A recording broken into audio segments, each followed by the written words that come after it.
ఎక్కడ చూసినా కానీ అశాంతితో ఉన్న కారణం చేత నేను ఇక వెలగలేకపోతున్నాను, నా వెలుతురుని ఇవ్వలేకపోతున్నాను అని చెప్పి ఆ శాంతి అనే క్రొవ్వొత్తి ఆరిపోయింది. ఆ యొక్క వెలుగుతున్న 3 క్రొవ్వొత్తులో 2వ క్రొవ్వొత్తి చెప్తుంది, నేను విశ్వాసం అనే క్రొవ్వొత్తిని ప్రపంచంలో ఎక్కడ చూసినా కుటుంబాల మధ్య నమ్మకత్వం లేకుండా పోతుంది, ఒకరి మీద ఒకరు విశ్వాసం లేకుండా పోతుంది, నమ్మకత్వం లేకుండా మధ్యగా నా యొక్క వెలుతురును నేను ఇవ్వలేకపోతున్నానని చెప్పి ఒక గాలి వచ్చి ఆ యొక్క విశ్వాసం అనే క్రొవ్వొత్తి మీద పడగా ఆ విశ్వాసం అనే క్రొవ్వొత్తి ఆరిపోయింది. 3వ క్రొవ్వొత్తి చెప్తుంది, నేను ప్రేమ అనే క్రొవ్వొత్తిని. ఈ యొక్క ప్రేమ అనే క్రొవ్వొత్తి ఎక్కడ చూసినా కానీ మనుషుల మధ్య ప్రేమ అనేది చల్లారిపోతుంది, ఏమాత్రము కూడా ఒకరి మీద ఒకరు ప్రేమ అభిమానాలు లేకుండా పోతున్నాయి. ఇక నేను వెలుతురును ఇవ్వలేకపోతున్నాను అని చెప్పి ఆ ప్రేమ అనే క్రొవ్వొత్తి కూడా ఆరిపోయింది. 3 క్రొవ్వొత్తులు ఆ గదిలో ఆరిపోతే 4వ క్రొవ్వొత్తి చిన్నగా అక్కడ వెలుగుతూ ఉంది. ఆ గదిలోకి ఒక బాబు వచ్చాడు. ఒక బాబు వచ్చి ఆ గదంతా కూడా చీకటిగా ఉంది, ఒక చిన్న క్రొవ్వొత్తి మాత్రమే వెలుగుతూ ఉంది. ఆ గదిలో వచ్చిన బాబు, అయ్యో నేను 4 క్రొవ్వొత్తులు వెలిగించాను కదా, ఈ గదంతా ఎందుకు ఇంత చీకటిగా ఉంది, ఆ చిన్న క్రొవ్వొత్తి ద్వారా చిన్న వెలుగు మాత్రమే వస్తుందని చెప్పి నాకు ఈ చీకటి నుంచి చాలా భయంగా ఉంది, నేను 4 వెలిగించాను కానీ 3 ఆరిపోయినాయి అని చెప్పి ఆ బాబు భయపడుతున్నప్పుడు ఆ 4వ క్రొవ్వొత్తి చెప్తుంది, బాబు భయపడబాక, నేను వెలుగుతూనే ఉన్నాను కదా అని చెప్పినప్పుడు, లేదు ఈ యొక్క గదంతా చాలా చీకటిగా ఉంది అని చెప్పినప్పుడు, నువ్వు బాధపడబాక, నా పేరు నిరీక్షణ, నా పేరు నిరీక్షణ.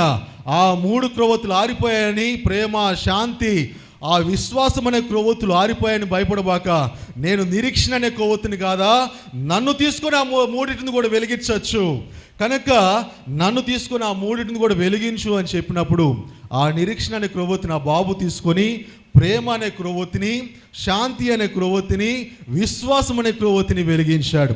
అప్పుడు ఆ గదంతా కూడా ఆ యొక్క వెలుగుమయంగా మారిపోయి ఆ యొక్క బాబు ముఖం మీద ఆ 4 క్రొవ్వొత్తులు వెలుగు ప్రసరించడం వలన, ఆ 4 క్రొవ్వొత్తుల వెలుగు ఆ యొక్క ముఖం మీద పడడం వలన ఆ బాబు ముఖం ఆ గదంతా కూడా వెలిగిపోయింది. కనుక మనలో విశ్వాసం లేకపోతే ప్రేమ, శాంతి ఏదైనా కూడా బలహీనపడినా కానీ నిరీక్షణ అనే ఆ యొక్క వెలుగును మాత్రం మనం ఎప్పుడు కూడా అంటిపెట్టుకునే ఉండాలి. నిరీక్షణతోనే జీవితం ఉంటుంది. కనుక ప్రియమైన దేవుని బిడ్డలారా, ఈరోజు మనలో దేవుని శక్తిని యాక్టివేట్ చేయడం కోసం ఈరోజు మనం ఆలోచన చేయబోతున్నాం. మనలో ఉన్న దేవుని యొక్క శక్తిని మనం దానిని ఉజ్జీవపరచాలని, దానిని మరలా ఆన్ చేయాలని చెప్పి ఈరోజు యొక్క ప్రసంగం యొక్క ముఖ్య ఉద్దేశం. దేవుని వాక్యంలో మనం చూసినప్పుడు యోహాను సువార్త 5వ అధ్యాయం, యోహాను సువార్త 5వ అధ్యాయం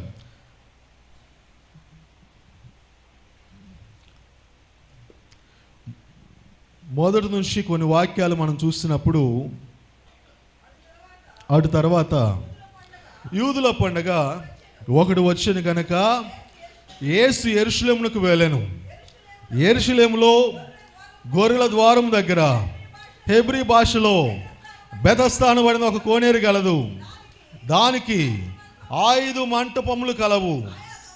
ఆయా సమయములకు దేవదూత కోనేట్లో దిగి నీళ్లు కదిలించగలదు. నీళ్లు కదిలింపబడిన పిమ్మట మొదట ఎవడు దిగునో వాడు ఎట్టి వ్యాధి గలవాడైనను బాగుపడును. కనుక ఆ మండపములలో రోగులు, కుంటివారు, గుడ్డివారు, ఊచకాలు చేతులు గలవారు గుంపులుగా పడిండ్రి. అక్కడ 38 ఏండ్ల నుండి వ్యాధి గల ఒక మనుషుడు నేను చాలండి. ప్రియమైన దేవుని బిడ్డలారా, ఈ యొక్క బెతస్దా అనే కోనేటి దగ్గర ఒక మనిషిని గురించి ఈరోజు ఆలోచన చేయబోతున్నాం. 38 సంవత్సరాల నుంచి అక్కడ పడి ఉన్న ఈ యొక్క వ్యక్తిని గురించి మనము ఈరోజు ఆలోచన చేయబోతున్నాం. ప్రియమైన దేవుని బిడ్డలారా, ఈ యొక్క బెతస్దా అనే మాటకు అర్థమేది అంటే దయగల ఇల్లు అని అర్థం. ఏమర్థం? దయగల ఇల్లు. బెతెస్దా అనగా దయగల ఇల్లు. ఆ దయగల ఇల్లు అనే ఆ ఇంటిలో, ఆ యొక్క మంటపంలో ఇలాగే ఉంటుంది. ఆ మంటపం అర్థమవుతుందా? ఇలాగే ఒక కళ్యాణ మండపం లాగా ఉంటుంది. ఈ కళ్యాణ మండపంలో ఆ చివరన ఓచు చేతి గలవారు, ఇక్కడేమో కుంటివారు, ఇక్కడేమో గుడ్డివాళ్ళు, ఇక్కడేమో ఆ యొక్క పక్షవాతంతో బాధపడుతున్న వాళ్ళు, ఇలాగ మనందరం కూడా 4 భాగాలుగా ఉన్నాం అనుకోండి. ఇక్కడేమో కుష్ఠరోగులు స్టేజ్ మీద ఉన్నాం అనుకోండి. ఇలాగే ఆ మండపంలో మనలాగే రోగగ్రస్తులుగా వ్యాధులతో బాధపడుతున్న వాళ్ళందరూ కూడా ఆ యొక్క బెతెస్దా అనే కోనేటి దగ్గర ఆ యొక్క దయగల ఇంటిలో ఉన్నారు. ఏ ఊర్లో ఉంది అది? యెరూషలేములో ఉంది. ఏ ఊర్లో ఉంది? యెరూషలేం. యెరూషలేం అనగా అర్థం ఏంటంటే శాంతి. అర్థమవుతుందా? శాలేం అనగా ఏంటి అర్థం? సమాధానం. కనుక ప్రియమైన దేవుని బిడ్డలారా, యెరూషలేము అనే శాంతి అనే ఒక ఇంటిలో ఊచ చేతి గలవారు, గుడ్డివారు, కుంటివారు, ఆ యొక్క వ్యాధిగ్రస్తులు, పక్షవాత రోగగ్రస్తులు అందరూ కూడా ఉన్నట్లుగా మనం అక్కడ చూస్తున్నాం. యెరూషలేము శాంతి ప్రదేశం, కానీ శాంతి లేని వారు చాలామంది ఉన్నారు. యెరూషలేము ఆశీర్వాదానికి నిలయం, కానీ ఆశీర్వాదం లేని వాళ్ళు చాలామంది ఉన్నారు. యెరూషలేము స్వస్థత కలిగిన ప్రాంతం, కానీ ఆ యొక్క అనారోగ్యంతో ఉన్నవారు చాలామంది ఉన్నారు. రోగ బానిసత్వంలో పడి ఉన్నవారు ప్రజలందరూ కూడా ఆ యొక్క కోనేటి దగ్గర 5 మంటపాలలో కూడా వారు పడి ఉన్నట్లుగా మనం చూస్తున్నాం. బెతెస్దా అనగా కరుణ దయగల ఒక ఇల్లు. బెతెస్దా అనగా కరుణ దయగల ఇంటిలో అందరూ కూడా పడి ఉన్నట్లుగా మనం అక్కడ ఏమాత్రము కూడా స్వస్థత అనేది లేకుండా, ఆ యొక్క ఏదైతే దేవదూత మొదటగా ఆ నేలను కదిలించినప్పుడు ఎవడైతే ఫస్ట్ వస్తాడో వాడు మాత్రమే విడుదల పొందినట్లుగా దేవుని వాక్యంలో మనం చూస్తున్నాం. కనుక ప్రియమైన దేవుని బిడ్డలారా, దేవునిపై మన విశ్వాసాన్ని, నమ్మకాన్ని మనం ఎప్పుడు కూడా ఉంచుతాం. దేవుడు అంటే నమ్మకమేనా మనకి? ఏమండి, దేవుడు అంటే మనకు నమ్మకంగా ఉందా కదా? నమ్మకం ఉండబట్టే ఇక్కడికి వచ్చాం. దేవుడు మనల్ని చూస్తున్నాడు, దేవుడు మనల్ని జ్ఞాపకం చేసుకుంటున్నాడు అని చెప్పి మనం ఇక్కడికి వచ్చాం.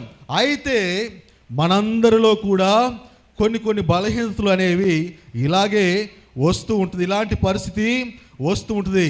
దేవుని వాక్యం చెప్తుంది మనము రాజులుగా పిలువబడ్డామని చెప్పి చెప్తాం. మనము రాజులైన యాజక సమూహము అని చెప్పి దేవుని వాక్యం చెప్తుంది. మనం ఏం చేస్తున్నామంటే రాజులుగా ఉండాలని ఆశపడుతున్నాం, కానీ ఆ రాజు దగ్గర ఉన్న ఆ యొక్క అధికారాన్ని, ఆ యొక్క వారసత్వాన్ని మనం పొందుకోలేకపోతున్నాం. కనుక రాజు కుర్చీలో కూర్చోవాలనుకున్నామే, కానీ ఆ యొక్క సంపదను, రాజు యొక్క సంపదను, రాజుకునే అధికారాలను మనము వినియోగించుకోలేకపోతున్నాం.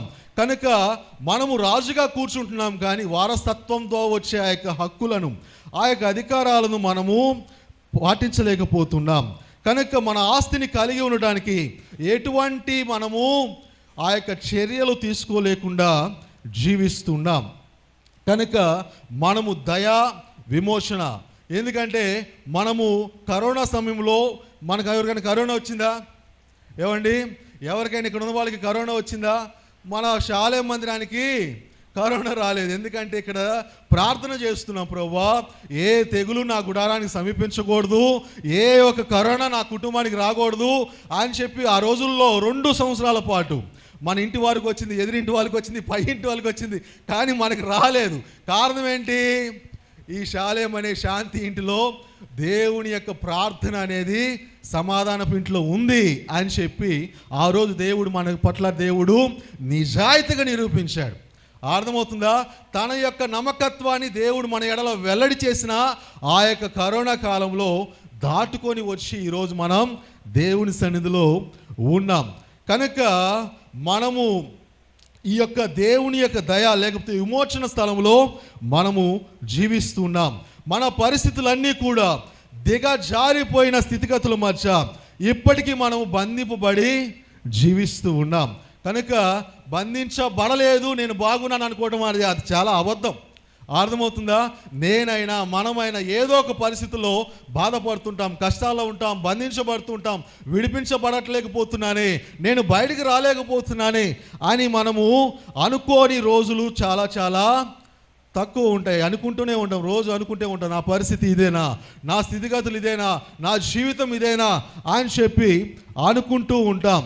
కనుక ప్రియమైన దేవుని బిడ్డలారా, మనము చాలా సంవత్సరాల పాటు ఒకే పరిస్థితుల్లో మనము జీవిస్తూ ముందుకు పోతూ ఇక నా జీవితంలో ఏ మాత్రము కూడా ఆశీర్వాదం రావట్లేదు, ఏ మాత్రము కూడా దీవెన రావట్లేదు, ఏ మాత్రము కూడా స్వస్థత రావట్లేదు అని చెప్పి మనము అలాగే ఇక్కడ ఎలాగైతే ఆ మండపంలో ఉన్న ఆ యొక్క పక్షవాతం రోగుల్లాగా, ఆ కుంటివారులాగా, ఆ యొక్క గుడ్డివారిలాగా ఏ మాత్రము కూడా మనము ముందుకు పోతున్నట్లుగానే జీవిస్తున్నాం. ఎక్కడ? షాలేం అనే ఒక సమాధానపు ఇంటిలో ఎవరెవరు పడున్నారు అక్కడ?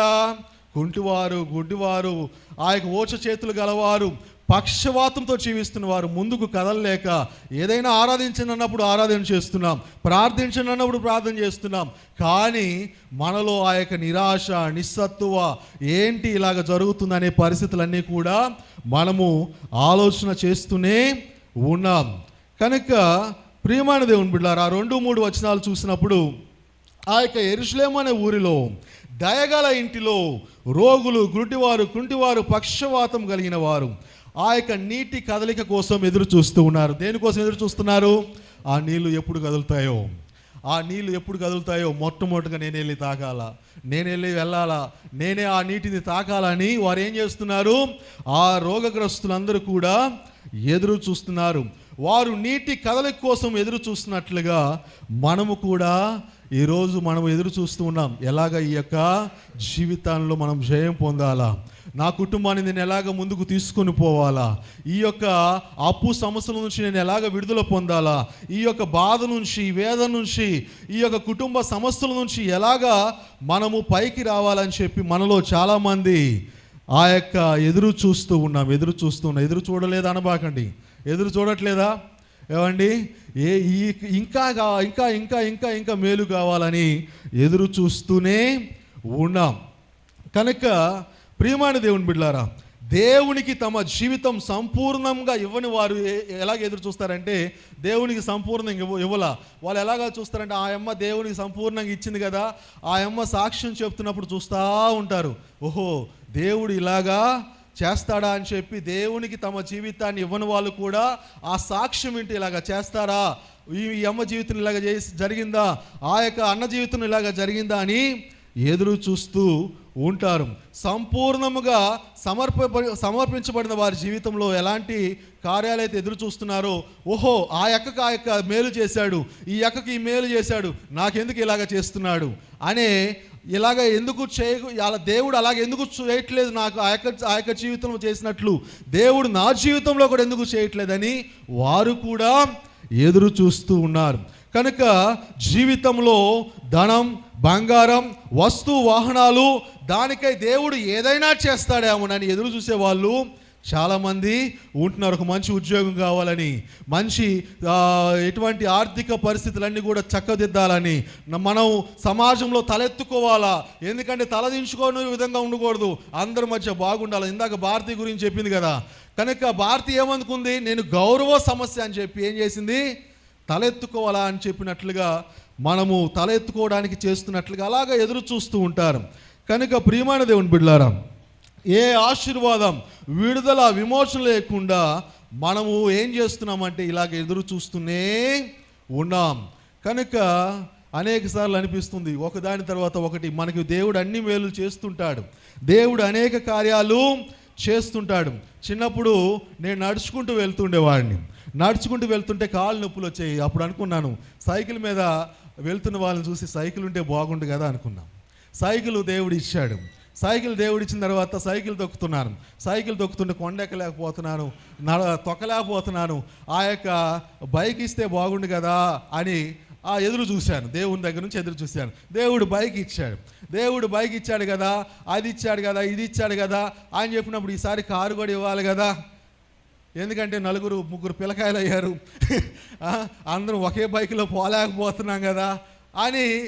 అంటే నా ఆశకు హద్దులు లేవు, నా ఎదురు చూపులకు అంతు లేదనమాట. ఎదురు చూస్తూనే ఉంటాడు మానవుడు, జీవితాంతము ఎదురు చూస్తూనే ఉంటాడు. కనుక మన జీవితంలో ఒక సొంత ఇల్లు కావాలని ఎదురు చూస్తాం. దేవుడు సొంత ఇల్లు ఇచ్చాడు అనుకోండి, ఇల్లు కొంచెం ఇరుగ్గా ఉంది, ఆ యొక్క ఇంట్లో చాలా పెద్దగా ఉంది అనే ఆలోచనలు వస్తాయి. కనుక ఒక ఆయన ఉన్నాడు, చాలా పక్కింట్లో ఫ్రిడ్జ్ కొన్నారు, పక్కింట్లో వాషింగ్ మిషన్ కొన్నారు. కనుక వాషింగ్ మిషన్, ఫ్రిడ్జ్తో పాటు నేను ఏసీ కూడా కొనడానికి కొన్నాడు. ఏసీ కూడా కొంటానని చెప్పి ఏసీ కూడా కొని ఈఎంఐ కట్టలేకపోతున్నానని ఏడుస్తున్నాడు. అర్థమవుతుందా? పక్కింట్లో వాళ్ళు 2 వస్తువులు కొన్నారు, నేను 3 వస్తువులు కొనాలని ఆ యొక్క గౌరవం దానికోసం ఎదురు చూసే వాళ్ళు ఉన్నారు. కనుక ఇక్కడ సరైన ఆశీర్వాదాన్ని దేవుని సన్నిధిలో మనము గుర్తించలేకపోతున్నాం. ఇక్కడ ప్రశ్న ఏంటంటే, మనం దేవుని కోసం దేనికోసం ఇక్కడికి వచ్చి దేవుని సన్నిధిలో మనము ఎదురు చూస్తూ ఉన్నామనేది ఇక్కడ ప్రశ్న. కనుక ప్రతిసారి మనం ఏమీ చేయకుండా ప్రార్థనకు వస్తే చాలే, చర్చికి వస్తే చాలే, ఆ యొక్క పాస్టర్ గారి కంట్లో పడితే చాలే, ఇదే దేవుని యొక్క ఆశీర్వాదాన్ని ఇస్తుంది, ఇదే దేవుని యొక్క కృపను ఇస్తుంది అని చెప్పి మనలో చాలామంది అపోహతో ఉంటారు. అర్థమవుతుందా? కనుక ఈనాటి ప్రార్థన ఎలాగున్నాయంటే, ఉదయాన్నే లేచిన వెంటనే ఎక్కడ ప్రార్థన చేస్తున్నారు? చక్కగా లేచి ఆ యొక్క బెడ్ దిగి మోకరించి ప్రార్థన చేస్తున్నారా? ఏమండి, ఆ బెడ్ మీదే ప్రార్థన, అదే ఆశీర్వాదం రావాలా? ఆ బెడ్ దిగరు. అర్థమవుతుంది? ఆ బెడ్ మీదే కూర్చొని, ఆ బెడ్ మీద కూడా మోకరించరు, ఆ బెడ్ మీద కూర్చొని ప్రార్థన చేస్తారు, ఆ బెడ్ దిగరు. కనుక ఇలాగా దేవుని సన్నిధిలో ఎదురు చూస్తూ ఉన్నారు. కనుక బెతెస్దా అనే కోనేటి మండపంలో 38 సంవత్సరాల నుండి ఆ యొక్క స్వస్థత కోసం వేచి చూస్తున్న వ్యక్తి ఇక్కడ ఉన్నాడు. కనుక 38 సంవత్సరాల నుండి అనారోగ్యంతో ఉన్న వ్యక్తి ఉన్నాడు. యేసుక్రీస్తు వారు అతన్ని చూశాడు. అతను చూసి అతని గురించి తెలుసుకొని యేసుక్రీస్తు వారు వెళ్ళి అడుగుతూ ఒక ప్రశ్న వేశాడు. ఏమని ప్రశ్న వేశాడు తెలుసా? నువ్వు స్వస్థపడగోరుచున్నావా, నీవు బాగుపడాలనుకుంటున్నావా అని యేసుక్రీస్తు వారు ఆ యొక్క వ్యక్తిని ప్రశ్నిస్తున్నారు. ఆ యొక్క యేసుక్రీస్తు వారు మొదటిసారి అతను చూసిన వెంటనే అతని యొక్క పరిస్థితిని అర్థం చేసుకొని అతని దగ్గరికి వెళ్ళి, నీకు విడుదల కావాలా అని అడుగుతూ ప్రశ్న వేస్తున్నాడు. కనుక అతని దయనీయ స్థితిని చూసిన యేసుక్రీస్తు వారు, అతని యొక్క పరిస్థితిని అర్థం చేసుకున్న యేసుక్రీస్తు వారు, ఆ యొక్క నిజానికి అతనికి ఉన్న పరిస్థితిని దేవుడు చూసి ఆశ్చర్యపోతున్నాడు. అక్కడ యేసుక్రీస్తు వారు వచ్చాడు. ఇక అతనికి ఏమాత్రం కూడా ఆ నీళ్లు కదిలించబడవలసిన పరిస్థితి లేదు. దేవుడు వచ్చినప్పుడు తను లేచి నీళ్ళ దగ్గరికి వెళ్ళి తాకి ఆ యొక్క స్వస్థత పొందుకోవాల్సిన అవసరం లేదు. దేవుడు అక్కడ ప్రశ్నిస్తున్నాడు, నువ్వు బాగుపడాలని అనుకుంటున్నావా అని ప్రశ్నిస్తున్నాడు. ఎందుకంటే అతను అనొచ్చు, ఏంటయ్యా నా పరిస్థితిని చూసి ఆ ప్రశ్న అడుగుతావా, నువ్వు నా స్థితిగతులను చూసి ఆ ప్రశ్న అడుగుతావా అని అతను అనుకోవచ్చు. కానీ దేవుడు ఆ ప్రశ్న అనేది వేస్తున్నాడు. కనుక ప్రియమైన దేవుని బిడ్డలారా, మనము ఈ యొక్క ప్రశ్నను మనకు అన్వయించుకుంటే, అర్థం చేసుకుంటే, దేవుడు మన యొక్క షాలేం మందిరాన్ని కూడా అడుగుతున్నాడు. ఏమని అడుగుతున్నాడంటే, నిజంగా నీకు బాగుపడాలని నువ్వు కోరుకుంటున్నావా అన్నప్పుడు ఏం చెప్తావు? ఎస్, నేను బాగుపడాలని కోరుకుంటున్నాను అని చెప్పి మనము అంటాం. కనుక ప్రియమైన దేవుని బిడ్డలారా, ఎందుకు దేవుడు ఆ ప్రశ్న వేస్తున్నాడంటే, దేవుడు ఎప్పుడైనా కానీ మన సామర్థ్యాన్ని, మనలో ఉన్న నిస్సత్తుగా ఉన్న వాటిని బలపరచాలని దేవుడు ఆలోచన చేస్తాడు. అర్థమవుతుందా? మనం ఎక్కడ తప్పిపోయాం, ఎక్కడ కోల్పోయాం, మనం ఎక్కడ బలహీనపడ్డాం, ఎక్కడ మన స్థితిగతులు మనం దిగజారిపోయాం, ఎక్కడ కన్నీళ్ళు గారుస్తున్నాం అనేది దేవుడు మనలో ఉన్న ఆ యొక్క దేవుని శక్తి ఉంటుంది. అందరిలో కూడా దేవుని శక్తి ఉంటుంది. కనుక దేవుని వాక్యం సెలవిస్తుంది, దేవదూతల కంటే మనల్ని తక్కువ వారుగా చేశాడు, అంతే. అర్థమవుతుందా? మనం చాలా చాలా జ్ఞానవంతులం, మనలో చాలా ధైర్యం ఉంటుంది, మనలో చాలా విశ్వాసం ఉంటుంది, మనలో చాలా ఆ యొక్క దేవుని ఎడల నిరీక్షణ అనేది అచంచలంగా ఉంటుంది. కానీ మనం ఏం చెప్తాం? పైకి ఏం చెప్తాం? అయిపోయింది నా జీవితం, నాకు అవకాశం లేదు, నేను నా కుటుంబంలో ఈ యొక్క సమస్యలు భరించలేను, నా భర్త గురించో, నా యొక్క కుటుంబంలో పిల్లల గురించో, లేకపోతే నా భార్య గురించో, నా యొక్క ఆర్థిక స్థితిగతుల గురించో నేను ఇక ముందుకు వెళ్ళలేను అని చెప్పి మనము మాట్లాడుతూ ఉంటాం. ప్రియమైన దేవుని బిడ్డలారా, యేసుక్రీస్తు వారు మనల్ని చూసి ఎందుకు ఆశ్చర్యపోతాడంటే, నువ్వు ఎందుకు బాగుపడాలనుకుంటున్నావు అని ఎందుకు ప్రశ్నిస్తూ ఆయన ఆశ్చర్యపోతున్నాడంటే, యేసుక్రీస్తు వారు 2000 సంవత్సరాల క్రితం మానవ జాతికి ఉన్న అతి పెద్ద సమస్య మరణం. అర్థమవుతుందా? మానవ జాతికి ఉన్న అతి పెద్ద సమస్య మరణం. 2000 సంవత్సరాల క్రితం అంత గొప్ప సమస్యను పోగొట్టినప్పటికీ ఆ శాప దోష ఆ యొక్క సాతాను యొక్క కుట్రలను తలను చిత్తక కొట్టినప్పటికీ ఇంకా కూడా ఏం చేస్తున్నాం? దేవుడు నన్ను స్వస్థపరచట్లేదు, దేవుడు నాకు విడుదల ఇవ్వట్లేదు, దేవుడు నన్ను మేలు చేయట్లేదు అంటే మన పాప దాస్యం నుండి, పాపము నుండి ఆయన రక్తము కార్చి ఆ యొక్క సిలువలో అనేక శ్రమలను ఆయన అనుభవించి తలకి ముళ్ళ కిరీటం పెట్టించుకొని కాళ్ళకు చేతులు మేకులు కొట్టించుకొని ఆ యొక్క హృదయంలోని రోమా సైనికులు మనము రక్షించబడటానికి, ఆయన ముఖం మీద ఉమ్మి వేయించుకోవడానికి, పిడిగుద్దులు గుద్దించుకోవడానికి అంత చేసినా కానీ దేవుడిని ఏమడుగుతున్నాం మనం? ఏం చేయలేదు నా జీవితంలో, దేవుడు ఏమి చేయలేదు అని చెప్తున్నాడు. కానీ దేవుడు ఏమంటున్నా తెలుసా? టెటలిస్టాయ్, సమస్తమును ముగించబడింది, అంతా కూడా నేను మీకోసం చేశాను, మీరు దాన్ని ఏం చేయాలా? పొందుకోవాలా. నేను అన్నీ కూడా మీకోసం చేశాను, కానీ దానిని మీరు రిసీవ్ చేసుకోవాలని చెప్తున్నాడు. కానీ మనం ఏం చెప్తున్నాం? 38 సంవత్సరాల నుండి మనం ఎదురు చూస్తూనే ఉన్నాం. కొన్ని సంవత్సరాలుగా మనం ఈ సమస్య పోవట్లేదని ఆలోచన చేస్తూనే ఉన్నాం. కనుక దేవుని వాక్యం చెప్తుంది లూకా సువార్త 4:18 ఆయన ఆల్రెడీ అన్నిటినీ చేయడానికి ఈ లోకానికి వచ్చాడు. 4:18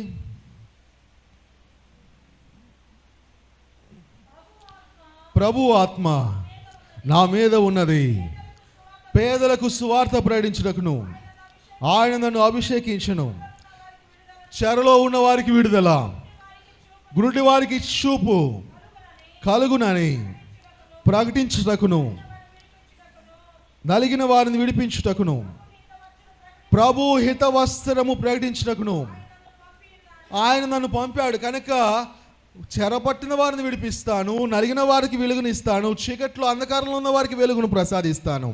కనుక ఇవన్నీ చేయడానికే నేను వచ్చాను. అవన్నీ కూడా చేసిన తర్వాత దేవుడు ఏమన్నాడు? సమస్తము కూడా ముగించబడింది అని చెప్పాడు. కనుక ఇవన్నీ చేసినప్పటికీ కూడా మనం ఏం చేస్తున్నాం? దేవుడు మన కోసం ఏమీ చేయట్లేదు అని అంటున్నాం. కాబట్టి దేవుడు ఏం చేస్తున్నాడు? మన గురించి మనం చూసి ఏమంటున్నాడు? ఆశ్చర్యపోతున్నాడు. ఇప్పుడు పెళ్ళైన ఆడపిల్లలు తండ్రి దగ్గరికి వెళ్ళి ఏమంటారు? ఏం చేశారు నా కోసం అంటారు. అర్థమవుతుందా? పెళ్ళైన ఆడపిల్ల తల్లిదండ్రుల దగ్గర ఇంటికి వెళ్ళినప్పుడు ఏమీ చేయలేదు మీరు అంటారు. ఎన్ని చేసి ఉంటారు? కట్నం ఇచ్చి ఉంటారు, వస్తువులు ఇచ్చి ఉంటారు, అన్నీ ఆ ఖర్చులు భరించుంటారు. కానీ ఏమంటారు? ఏమిచ్చారు అనే మాట అనేది వస్తుంది. కనుక తండ్రి దగ్గర నుంచి చాలా ఆ యొక్క అధికారాలు, ఆస్తులు అన్నీ కూడా వస్తాయి. ఏమి చేశారు అని చెప్తుంటారు. కనుక ప్రియమైన దేవుని బిడ్డలారా, మన పరిస్థితులు, స్థితిగతులు, ఈ భూలోకంలో వచ్చే ప్రతి సమస్య మీద దేవుడు మనకి అధికారాన్ని ఇచ్చాడు. సిలువలో ప్రతి సమస్యను కూడా దేవుడు ఓడించి జయాన్ని ఇచ్చి జయ జీవితం జీవించనని దేవుడు చెప్తే మనం ఏం చేస్తున్నాం? 38 సంవత్సరాల నుండి ఆ వ్యక్తి అదే చేస్తున్నాడు. కనుక మనలో సమస్యను అధిగమించే సామర్థ్యం ఉంది, మనం చేయగలం. మనకు దేవుడు తోడుగా ఉన్నాడు, మనకి దేవుని యొక్క కృప తోడుగా ఉంది, దేవుని అధికారం తోడుగా ఉంది. దేవదూతల కంటే తక్కువ వారిగా, కొంచెం తక్కువగా దేవుడు మనల్ని సృష్టించాడు అంతే. కానీ మనము దేవుడి యొక్క పోలికతో నిర్మించబడ్డాం అనే ధైర్యంతో మన జీవితాన్ని ముందుకు తీసుకొని వెళ్ళలేకపోతున్నాం. కనుక అందుకే దేవుడు ఏమంటున్నాడు తెలుసా? మీరు బాగుపడాలనుకుంటున్నారా అని ఆయన ఆశ్చర్యపోతున్నట్లుగా మనం చూస్తున్నాం. కనుక ప్రియమైన దేవుని బిడ్డలారా, ఆ యొక్క బెతస్దా కోనేటి దగ్గర చాలామంది రోగులు ఉన్నారు. ఆయన రోగులందరినీ చూడాల. అర్థమవుతుందా? రోగులందరితో, సంఘం అందరితో ఆయన మాట్లాడాల. అక్కడున్న సమాజం అందరితో ఆయన మాట్లాడాల. ఎవరితో మాట్లాడుతుంది తెలుసా? ఒక వ్యక్తితో మాట్లాడుతున్నాడు. ఒక వ్యక్తి దగ్గరికి వెళ్ళి నువ్వు బాగుపడాలనుకుంటున్నావా అని మాట్లాడుతున్నాడు. ప్రియమైన దేవుని బిడ్డలారా, ఈరోజు ఆ ఒక్క వ్యక్తి ఎవరో పరిశుద్ధాత్మ దేవుడు వాళ్ళ హృదయంతో మాట్లాడుతున్నాడు. దేవునికి స్తోత్రం. హల్లెలూయా, హల్లెలూయా. ఇక్కడ దేవుడు సమాజంలో ఉన్న ఈ సంఘంలో ఉన్న అందరితో మాట్లాడట్లేదు, ఒక వ్యక్తితోనే మాట్లాడుతున్నాడని దేవుని యొక్క పరిశుద్ధాత్మ తెలియజేసిన ఆ వ్యక్తి నేనే కావాలని మనం విశ్వసిద్దాం. దేవునికి స్తోత్రం, హల్లెలూయా. ఆ యొక్క యేసుక్రీస్తు వారు అక్కడ ఉన్న అందరితో మాట్లాడలేదు, అక్కడున్న సంఘము సమాజం అందరితో మాట్లాడలేదు. కనుక యేసుక్రీస్తు వారు తరచుగా జన సమూహాలతో మాట్లాడేది చాలా తక్కువ. జన సమూహాలతో ఆయన ప్రసంగిస్తున్నాడు అనేది బైబిల్ గ్రంథంలో చాలా తక్కువగా చూస్తాం. కానీ ఆయన వ్యక్తిగతంగా ప్రజలతో మాట్లాడుతున్నాడు.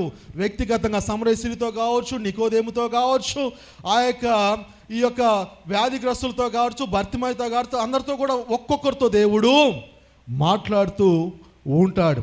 కనుక ప్రియమైన దేవుని బిడ్డలారా, ఇక్కడ నీకు స్వస్థత కావాలా అని అడిగినప్పుడు ఆ వ్యక్తి ఏం చెప్తున్నాడు చూడండి. 7వ వచనం 5 యోహాను సువార్త 5:7. స్వస్థత కావాలని అడిగినప్పుడు ఆ వ్యక్తి చెప్తున్నాడు, యేసుక్రీస్తు వారితో ఇలా అంటున్నాడు, అయ్యా నీళ్లు కదిలింపబడినప్పుడు నన్ను కోనేటిలోని దించుటకు నాకు ఎవడనూ లేడు గనుక నేను వచ్చినంతలో మరి ఒకడు నాకంటే ముందుగా దిగుతున్నాడు అని చెప్తున్నాడు. అర్థమవుతుందా? ప్రియమైన దేవుని బిడ్డలారా, నువ్వు బాగుపడాలనుకుంటున్నావా అని చెప్పి దేవుడు వచ్చి అడిగితే, అవునయ్యా నా పరిస్థితి చాలా ఘోరంగా ఉంది, నన్ను బాగు చేయి అని చెప్పి చెప్పవలసింది. ఒక కుష్ఠరోగి యేసుక్రీస్తు వారి దగ్గరకు వచ్చి ఆయన ఎదుట మోకాలుని ఏమన్నాడు తెలుసా? అయ్యా నన్ను ఎవరు ఇష్టపడలేదయ్యా, నా భార్య, నా పిల్లలు, నా యొక్క గ్రామస్తులు అందరూ కూడా నాకు కుష్ఠరోగం వచ్చిందని అందరూ కూడా వెలివేశారు, కానీ నిన్ను కూడా నన్ను ఇష్టపడమని కోరట్లేదు.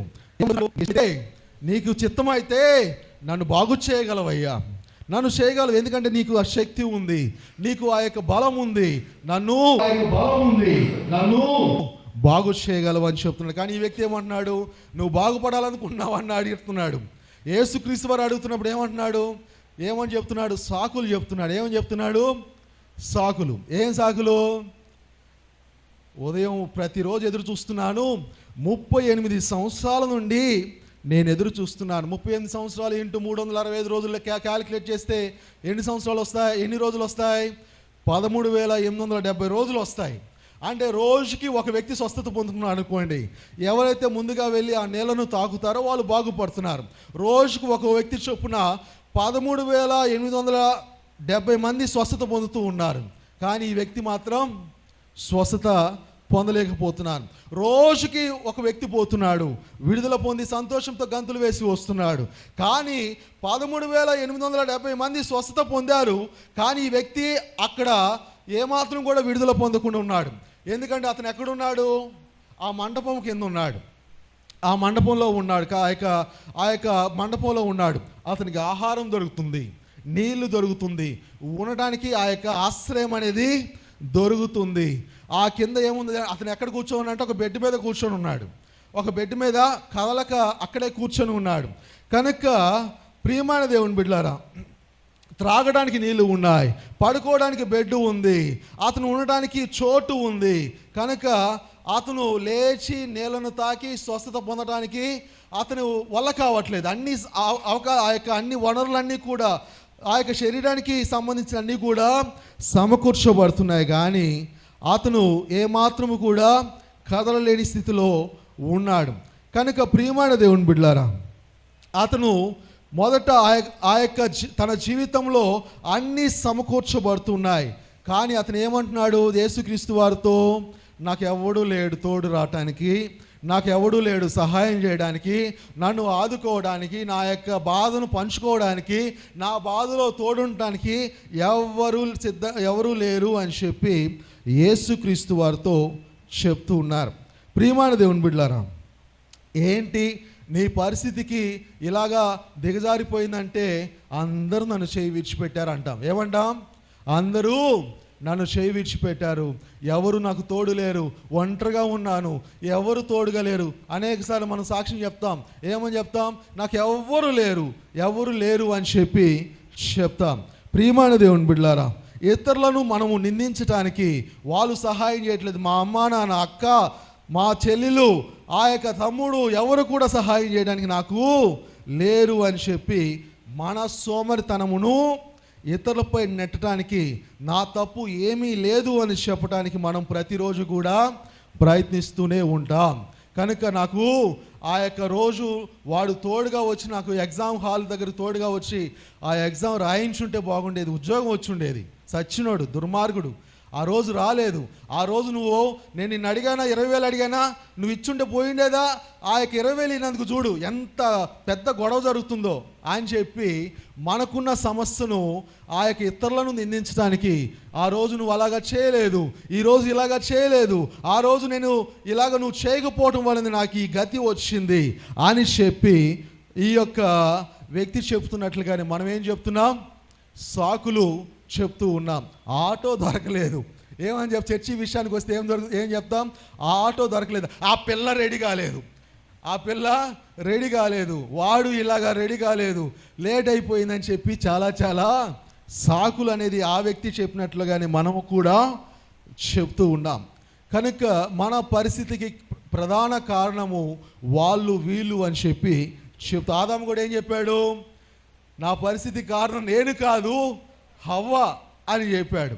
కనుక దేవుడు వచ్చి అడుగుతున్నాడు, నీకు బాగుపడాలని కోరుతున్నావు అన్నప్పుడు ఆ యొక్క వ్యక్తి చెప్తున్నాడు, నాకు ఎవరు తోడు లేరయ్యా, నాకు చెయ్యి అందించడానికి, నన్ను లేపటానికి, నన్ను ఆ నేల దగ్గర తీసుకొని వెళ్ళటానికి నాకు ఎవరు కూడా సహాయకులు లేరు, నాకు ఎవరు కూడా నాకు సహాయకులు లేరు అని చెప్పినట్లుగా మన పరిస్థితిని అర్థం చేసుకోవడానికి, మనల్ని నిలబెట్టడానికి, మనకి తోడు నిలబడటానికి ఎవరూ లేరు అని చెప్పి మనము కూడా మన జీవితాన్ని చూసి నిందిస్తూ ఉంటాం. కనుక మన కుటుంబాన్ని నిందిస్తూ ఉంటాం, మన స్నేహితులను నిందిస్తూ ఉంటాం.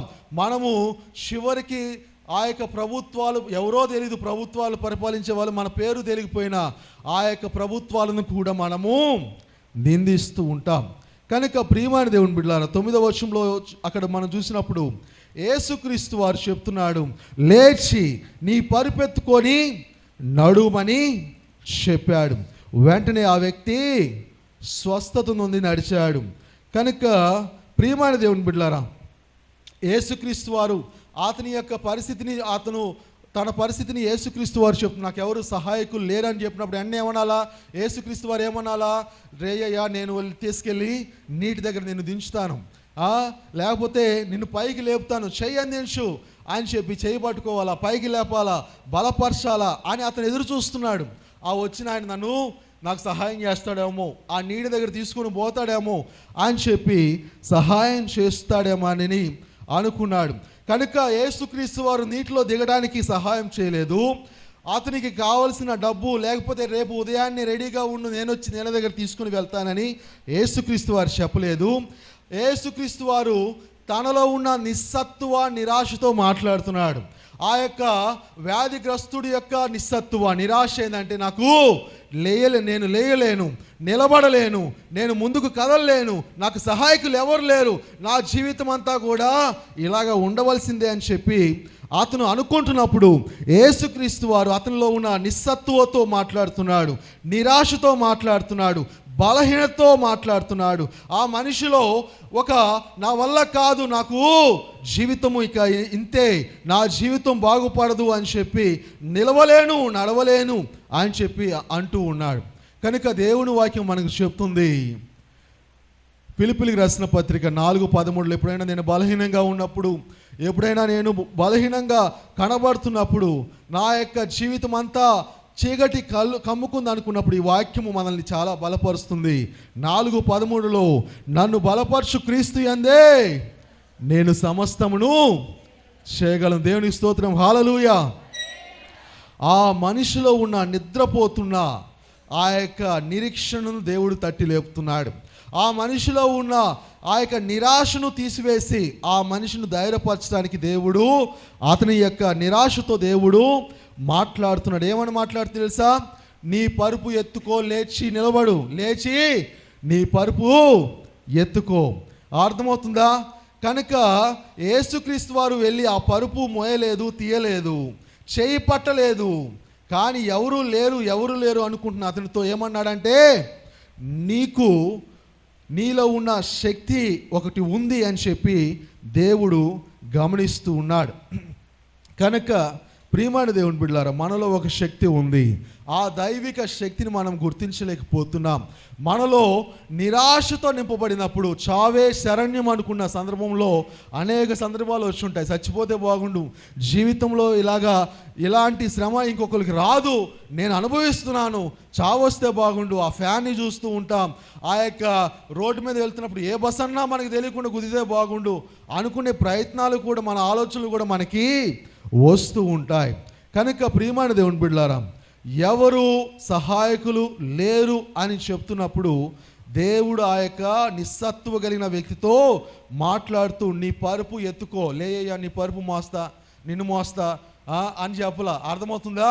ఆయన ముదిమి వచ్చే వరకు ఎత్తుకుంటాడే కానీ మనం ఏం చేయాలంటే అది చేయాలా. కనుక నీ పరుపు ఎత్తుకొని లే అని చెప్పినట్లుగా దేవుని వాక్యంలో చూస్తాం. మార్కు సువార్త 16వ అధ్యాయం 18వ వాక్యాన్ని మనం చూసినప్పుడు దేవుని వాక్యం అద్భుతంగా సెలవిస్తుంది. మీరు భూమి మీద ప్రార్థన చేసినప్పుడు చదవండి 17-18. కనుక నమ్మితే మన జీవితంలో దేవుని సూచక్రియలు కనబడతాయి. మత్తయి సువార్త 16-18లో కూడా ఎవరైతే ఇద్దరు భూమి మీద వేటిని విప్పుతారో అవి పరలోకంలో విప్పబడుతుంది, వేటిని బంధిస్తారో అది పరలోకంలో బంధించబడుతుంది అనే వాక్యాన్ని మనం అక్కడ చూస్తాం. చదవండి 16-18. మీరు భూమి మీద వేటిని బంధింతురో అవి పరలోకంలో బంధించబడును, భూమి మీద మీరు వేటిని విప్పుతారో అవి పరలోకమందును విప్పబడును. దేవుడు ఖచ్చితంగా చెప్తున్నాడు, భూమి మీద మీరు ఏటిని విప్పుతారు, అయ్యా నా జీవితంలో ఇది కట్టబడిన స్థితిగా ఉంది, నేను విప్పుతాను అని చెప్పి ఇద్దరు ఏకీవించి ప్రార్థన చేస్తారో అవి పరలోకంలో విప్పబడతాయి.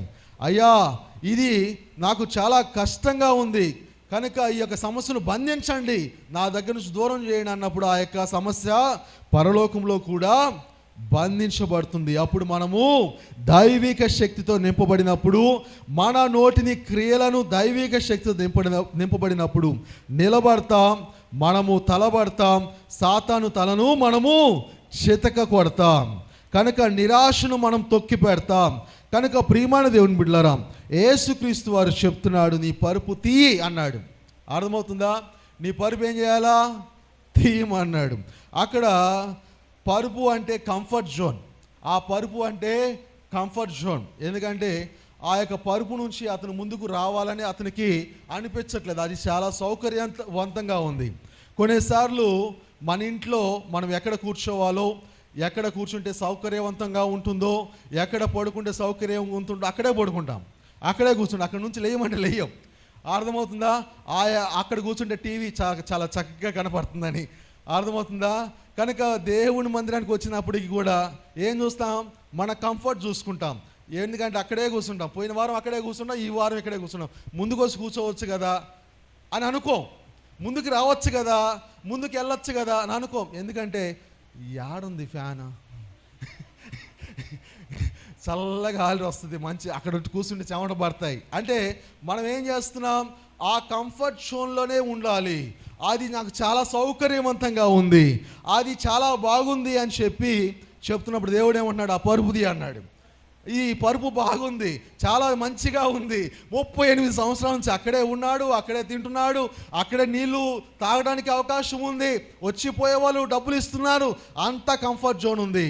కనుక ఆ యొక్క నేల దగ్గరికి వెళ్ళడానికి, ముందుకు వెళ్ళడానికి అతనికి ఏమాత్రము కూడా అతనికి మేలు కావాలా, విడుదల కావాలా అనిపిస్తుంది, కానీ లేకపోతున్నాడు. ఎందుకంటే అది సౌకర్యవంతంగా ఉంది, ఇది బాగుంది.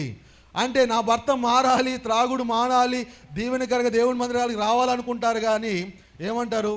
పనికి వెళ్ళి డబ్బులు తేవాలా, అది వస్తే చాలు, చర్చికి రాకపోయినా పర్లేదు అనుకుంటారు. అర్థమవుతుందా? ఇంట్లో అన్ని వస్తువులు వస్తే చాలు, ఇంకా అన్నీ బాగుంటాయి అని అనుకుంటారు. కనుక నిజంగా మన కుటుంబం బాగుపడాలా, వాళ్ళు మారాలా అని మనం అనుకున్నట్లయితే మనం ఏం చేయాలా? మన కంఫర్ట్ జోన్ని తీసేయాలా, మన పరుపును తీయాలా. మన పరుపును అంటే మనము ఆ పరుపును తీస్తే కానీ, మనకున్న ఇక సౌకర్యాన్ని మనము త్యజిస్తే కానీ, తీసివేస్తే కానీ దేవుని ఆశీర్వాదం అనేది పోదు. కనుక ఇది వస్తే, ఇది పోతే, ఇలాగ జరిగితే, నా జీవితం బాగుంటుందని చెప్పి దేవునికి మనమే సలహాలు ఇస్తున్నా. ఆ వ్యక్తి ఏమో చెప్తున్నాడు, నాకు సహాయకులు ఉంటే నేను బాగుపడి ఉండేవాడిని, నాకు ఎవరైనా సహాయం చేస్తే బాగుపడేవాడిని అన్నప్పుడు దేవుడు ఏం చెప్తున్నాడు, ఎవడు సహాయంలా నీ పరుపుది అన్నాడు. ఎవడు నీకు చెప్పాల్సిన అవసరం, నీ పరుపుది లే పరుపుది అన్నప్పుడు అయ్యా నేను లేలేనయ్యా అని అనుకోవచ్చు. అతను లేచాడు, తీశాడు. కనుక మనం లేలేకపోతున్నాం, తీయలేకపోతున్నాం, ఆ కంఫర్ట్ జోన్ నుంచి రాలేకపోతున్నాం. పోయిన ఆదివారం ఎక్కడ కూర్చున్నామో అక్కడే కూర్చుంటున్నాం. అర్థమవుతుందా? పోయిన ఆదివారం ఇక్కడ కూర్చుంటే నేను పాస్టర్ గారికి కనపడినని ఆ సాట్నే కూర్చునే వాళ్ళు చాలామంది ఉన్నారు. అర్థమవుతుందా? ఈ సాట్ను కూర్చునే వాళ్ళు చాలామంది ఉన్నారు. ఆడుంటే చివరిగా ఉన్నాను కదా, ఏమీ ఇబ్బంది లేదులే అనుకునే వాళ్ళు కంఫర్ట్ జోన్లో ఉంటూ ఉన్నారు. కనుక ప్రియమైన దేవుని బిడ్డలారా, మన కంఫర్ట్ని మనము సౌకర్యంగా ఉన్న వాటిని మనము బాగుంది అనుకుంటున్నాం. ఇది ఉంటే బాగుంటుంది, అది ఉంటే బాగుంటుంది అని అనుకుంటున్నాము. కానీ మన ఇల్లు బాగుపడాలా, మన జీవితం బాగుపడాలా, మనము పరలోక రాజ్యానికి వెళ్ళాలా అని అనుకోవట్లేదు. పరలోక రాజ్యానికి వెళ్ళాలని అందరికీ ఉంటుంది.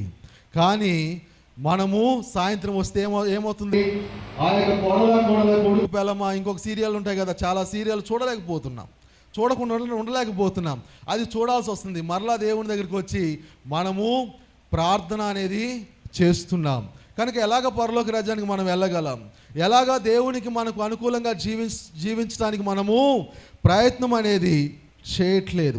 మనము ఇతరులను చూసి వాళ్ళు బాగున్నారు, వీళ్ళు బాగున్నారు అని ఇతరులను నిందిస్తున్నామో కానీ, నాకు దేవుడు ఉన్నాడు అని నేను నిలబడగలను, నడవగలను. నా పరుపు నేను ఆ యొక్క మాసిన పరుపు 38 సంవత్సరాల నుంచి పడుకున్నాడంట ఆయన. ఎంత గబ్బు కొడుతుంటుంది ఏమండి, ఎంత గబ్బు కొడుతుంటుంది ఆ యొక్క పరుపు వాసన, పాపపు వాసన. దేవుడు ఏమన్నాడు తెలుసా, స్వస్థపడిన తర్వాత యేసుక్రీస్తు వారు అతనికి ఏం చెప్పి తెలుసా, ఇంకెప్పుడు పాపము చేయబాకం. పాపం అనే పరుపు తీయకుండా మన కుటుంబము బాగుపడాలంటే చాలా కష్టం. మన కుటుంబంలో దేవుని కృప రావాలంటే చాలా కష్టం. అందుకే దేవుని యొక్క వాక్యం చెప్తుంది, దేవుని రాజ్యము మాటలతో కాదు శక్తితోనే ఉన్నది అనేది మనము అర్థం చేసుకోవాలి.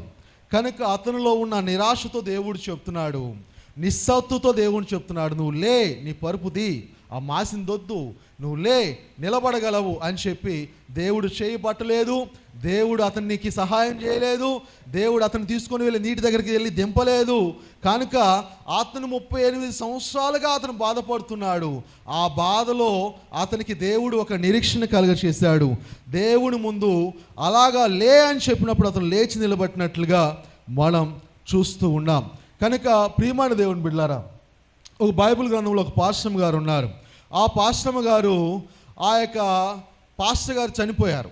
పాస్టర్ గారు చనిపోయినప్పుడు ఆ పాస్టర్ గారు ఇంటికి అప్పులోళ్ళు వచ్చారు. ఎందుకంటే తన భర్త ఉన్నప్పుడు కొంత అప్పులు చేశాడు. కొంత అప్పులు చేయగానే ఆ పాస్టర్ గారి దగ్గరికి వెళ్ళి అప్పులోళ్ళు వచ్చారు, నీ భర్త ఉన్నప్పుడు కొంత అప్పులు చేశావు కదా, ఇప్పుడు అప్పులు తీర్చు, అప్పులు తీర్చకపోతే నీ 2 బిడ్డలను కూడా నేను తీసుకొని పోతానని చెప్పి అప్పులోళ్ళు వచ్చి బెదిరిస్తున్నారు. ఇప్పుడు ఏం చేయాలో ఆ బిడ్డకు అర్థం కాలేదు. వెంటనే ఆ యొక్క దైవజనుడి దగ్గరికి వెళ్ళింది, ఎలీషా దగ్గరికి వెళ్ళింది.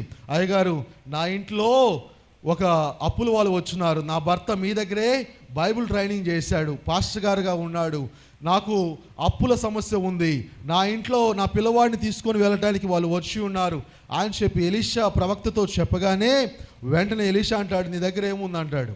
నీ దగ్గర ఏముంది? నా దగ్గర ఏముంది? ఏమి లేదు. ఏముందో చెప్పు అంటే, నా ఇంట్లో చిన్నగా ఒక జార్లో నూనె ఉంది అని చెప్పి ఆ యొక్క పాస్టర్ గారు చెప్తారు. ఆ యొక్క నూనెను ఉంది కదా, వెళ్ళి ఆ నూనెను ఇతర ఇళ్లలో ఉన్న గిన్నెలన్నీ కూడా తీసుకొని వచ్చి ఇంట్లో పరిచి నువ్వు నీ బిడ్డలన్నీ కూడా ఆ చిన్న జార్లో ఉన్న ఆ యొక్క నూనెతో ఆ యొక్క గిన్నెలన్నీ కూడా నింపండి అన్నప్పుడు ఆమె ఏమనుకోవాలా, ఎలాగ ఇది ఆ కొంచెమే కదా నూనె ఉంది అని అనలేదు. ఇంటికి వెళ్ళింది, బిడ్డలతో చెప్పింది, అయ్యా ఆ ఇంటికి వెళ్ళు, ఈ యొక్క ఇంటికి వెళ్ళు, ఆ యొక్క గిన్నెలు తీసుకొని రా అని చెప్పినప్పుడు ఆ గిన్నెలు ఇల్లంతా కూడా పరిచినప్పుడు ఆ చిన్న జార్లో ఉన్న ఆ యొక్క చిన్న గిన్నెలో ఉన్న నూనెను ఆ యొక్క ఇంటిలో ఒక్కొక్క డేక్షాలో ఒక్కొక్క గిన్నెలో పోస్తున్నప్పుడు అవన్నీ కూడా నింపబడుతున్నాయి. అవన్నీ కూడా నిండినప్పుడు ఆ యొక్క పాస్టర్ గారు అంటున్నాడు, బిడ్డ ఇంకేమి గిన్నెలు లేవా అన్నప్పుడు, గిన్నెలు లేవమ్మా అని చెప్పినప్పుడు అప్పుడు ఆ నూనె అనేది ఆ గిన్నెలో పడటం ఆగిపోయింది. కనుక మనము మన దగ్గర ఏముందో అది దేవునికి చెప్పాలి. మన దగ్గర ఏముందో అది దేవునితో చెప్పినప్పుడు ఆ దేవుడు దానిని ఆశీర్వదిస్తాడు. మోషేతో దేవుడు చెప్తాడు, నీ దగ్గర ఏముంది అంటాడు. ఏంటి నీ చేతిలో ఉంది?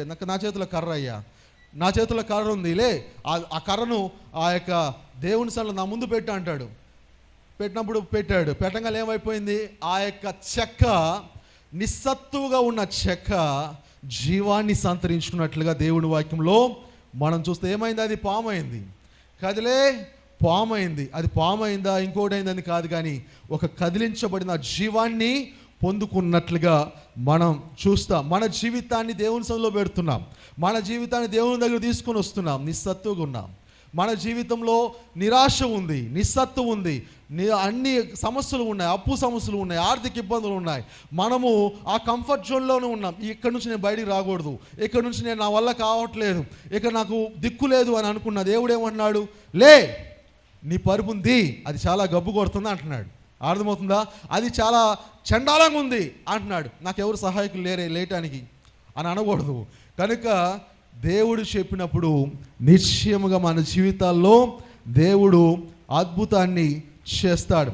కనుక ప్రియమైన దేవుని బిడ్డలారా, ఆ యొక్క వ్యక్తితో దేవుడు చెప్తున్నాడు, నీవు బాగుపడాలనుకుంటున్నావా అని చెప్పినట్లుగా ఈరోజు మన సంఘంతో దేవుడు చెప్తున్నాడు, మనందరం కూడా ఆల్రెడీ ఆయన అన్నీ కూడా చేసేసాడు. రక్తం చిందించాడు, అవమానాలు పొందాడు, దెబ్బలు పొందాడు, నరకం నుంచి తప్పించాడు, మనకు రక్షణ ఇచ్చాడు, పరలోక రాజ్యానికి అర్హతనిచ్చాడు. ఇంకేమి చేయాలి? కానీ మనము ఆ అధికారాన్ని మనము ట్రాన్స్ఫర్ చేసుకోవాలి. ఆ యొక్క ఉన్నతమైన శక్తిని మనం పొందుకోవాలి. ఆ ఉన్నతమైన ఆ యొక్క దీవెనను, నిరాశను నొక్కిపెట్టాలి. నిరీక్షణతో మనము జీవించాలి. నిరాశ, నిస్సత్వ, బలహీనత, నేను చేయలేను కాదు, నన్ను బలపరచు అని అందే నేనేం చేయగలను? సమస్తమును చేయగలను. దేవునికి స్తోత్రం, హల్లెలూయా. కనుక మనకున్న పరిస్థితులన్నీ కూడా వ్యతిరేకంగా ఉంటాయి. ఈ వాక్యం విన్న తర్వాత మనము ఏమనుకుంటాం? మర్చిపోతే ఏమవుతుంది? మళ్ళీ నిరాశ, నిస్సత్వ వస్తుంది, బలహీనత వస్తుంది. కనుక కదలలేకపోతున్నాం, నిలబడలేకపోతున్నాం, మాట్లాడలేకపోతున్నాం. పరిస్థితులు చాలా ఘోరంగా ఉన్నాయి. కానీ అలాంటి పరిస్థితుల్లో మనం ఏం చేయాలా? మనము దేవుని రాజ్యము మాటలతో కాదు, శక్తితోనే ఉంది. షాలేం సంఘము మాటలతో కాదు, శక్తితోనే జరిగించబడుతుంది. దేవునికి స్తోత్రం, హల్లెలూయా, హల్లెలూయా.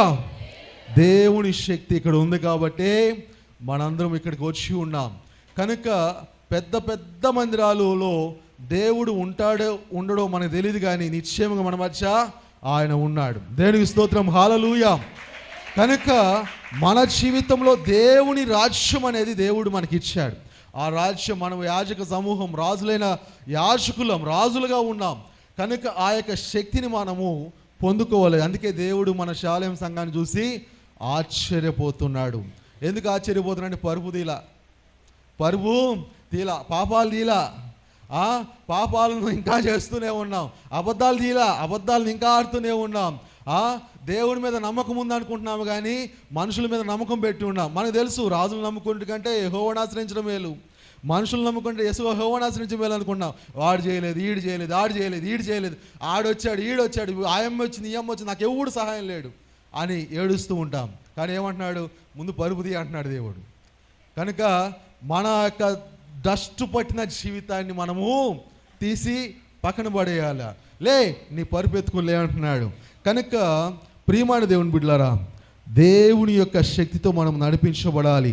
షాలేము సంఘము ప్రార్థన, ఎవరైతే ఇద్దరు ఏకీవించి ప్రార్థన చేస్తారో వాళ్ళు ఏటిని విప్పుతారో పరలోకంలో విప్పబడుతుంది, ఏటిని బంధిస్తారో పరలోకంలో బంధించబడుతుంది. తల్ల వంచండి, ప్రార్థన చేసుకుందాం. యేసుక్రీస్తు వారు ఒక వ్యక్తితో మాట్లాడాడు ప్రత్యేకంగా ఈరోజు. ఆ వ్యక్తి ఎవరో మనకు తెలియదు, కానీ ఆ వ్యక్తితో దేవుడు మాట్లాడాడు. ఆ వ్యక్తిని బలపరుస్తూ ఉన్నాడు. ఆ యొక్క వ్యాధి గలవాడితో అందరూ చాలామంది రోగులు ఉన్నారు అక్కడ, కానీ ఆ వ్యక్తితోనే మాట్లాడాడు దేవుడు. మనం ఎన్నో సంవత్సరాల నుంచి మనము ఇక్కడ అలాంటి వ్యక్తులుగా ఉంటున్నాం. వ్యాధిగ్రస్తులాగా, ఊర్చ చేయగలిగిన వాళ్ళగా, పక్షవాతంతో కదలేని పరిస్థితుల్లో ఉన్నాం, కానీ మనం కంఫర్ట్ జోన్లోనే జీవిస్తూ ఉన్నాం. మనము ఇలాగ ఉంటే బాగుంటుంది, ఆ కంఫర్ట్ జోన్లోనే మేలు చేయాలంటే కుదరదు. మనము మన యొక్క దుమ్ము దులుపాలా. దుమ్ము దులిపితేనే దేవుడు సహాయం చేస్తాడు. మన యొక్క స్థితిగతులను దేవునికి అప్పగించాలా. దేవుడు మనకు అన్నీ కూడా ముందుగానే ఏర్పాటు చేశాడు. ఆయన ప్రాణం ఇచ్చాడు, రక్తం ఇచ్చాడు, మనకు నిత్య రాజ్యానికి అర్హత సాధించేటట్లుగా సహాయం చేశాడు, మరణంపై జయాన్ని ఇచ్చాడు. కనుక ఆ వ్యక్తితో దేవుడు చెప్తున్నాడు, ఇక ఎప్పుడు కూడా పాపం చేయకు అని చెప్పాడు. కనుక మన పరిస్థితులు మనకి తెలుస్తూ ఉంటాయి. మనం ఎలాంటి వారమో, దేవుని సన్నిధిలో మన హృదయ స్థితి ఏమిటో మనకు తెలుసు. కనుక వాటన్నిటిని కూడా దేవుని సన్నిధిలో చెప్దాం. నీళ్లు కదిలింపబడాలనో లేకపోతే దేవుడు దీవించాలనో కోరడం కాదు, కానీ దేవుని రాజ్యమే మనలో ఉంది, దేవుని శక్తి మనలో ఉంది, మనము దానిని ఉపయోగించుకోవట్లేదని దేవుడు చెప్తున్నాడు. దేవుడు మనల్ని చూసి ఆశ్చర్యపోతున్నాడు. నేను నిలబడలేను, నేను ముందుకు పోలేను, నా కుటుంబంలో ఆశీర్వాదం లేదు, నా బిడ్డకు మంచి కార్యం జరగదు, నా యొక్క భర్త విషయంలో నేను ఇలాగ ఆందోళన పడుతున్నాను, పిల్లల విషయంలో ఆందోళన పడుతున్నాను, కుటుంబ ఆర్థిక పరిస్థితులు ఇలాగ ఆందోళన గురి చేస్తున్నాయి, అనారోగ్యం గురించి ఆందోళన పడుతున్నాను, నా జీవితంలో ఈ యొక్క ఉద్యోగం కోసం ఆందోళన పడుతున్నాను, అప్పుల కోసం ఆందోళన పడుతున్నాను అని చెప్పి మనము వాపోతున్న వాళ్ళు సహాయం చేస్తారు, వీళ్ళు సహాయం చేస్తారని అనుకుంటున్నాం, కానీ సహాయకుడు శాలే మందిరంలోనే ఉన్నాడు. దేవునికి స్తోత్రం, హల్లెలూయా. దేవుడు ఇక్కడే ఉన్నాడు.